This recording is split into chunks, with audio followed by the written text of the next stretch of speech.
சங்கீதம் 64. தேவனே, என் விண்ணப்பத்தில் என் சத்தத்தை கேட்டருளும். சத்ருவால் வரும் பயத்தை நீக்கி என் பிராணனை காத்தருளும். துன்மார்க்கர் செய்யும் இரகசிய ஆலோசனைக்கும் அக்கிரமக்காரருடைய கலகத்துக்கும் என்னை விலக்கி மறைத்தருளும். அவர்கள் தங்கள் நாவைய பட்டயத்தைப் போல் கூர்மையாக்கி மறைவுகளில் உத்தமன் மேல் ஏயும் பொருட்டு கசப்பான வார்த்தைகளாகிய தங்கள் அம்புகளை நாணேற்றுகிறார்கள். சற்றும் பயமின்றி சடுதியில் அவன் மேல் எய்கிறார்கள்.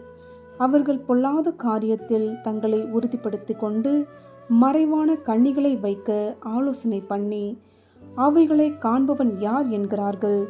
அவர்கள் நியாயக்கேடுகளை ஆராய்ந்து தேடி தந்திரமான யோசனை நிறைவேறும்படி பிரயத்தனம் பண்ணுகிறார்கள். அவர்களில் ஒவ்வொருவனுடைய உட்கருத்தும் இருதயமும் ஆழமாயிருக்கிறது. ஆனாலும் தேவன் அவர்கள் மேல் அம்புகளை எய்வார். சடுதியாய் அவர்கள் காயப்படுவார்கள்.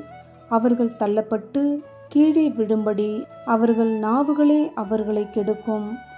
அவர்களை காண்கிற யாவரும் ஓடி போவார்கள். எல்லா மனுஷரும் பயந்து தேவனுடைய செயலை அறிவித்து அவர் கிரியையை உணர்ந்து கொள்வார்கள். நீதிமான் கர்த்தருக்குள் மகிழ்ந்து அவரை நம்புவான். செம்மையான இருதயமுள்ளவர்கள் யாவரும் மேன்மை பாராட்டுவார்கள்.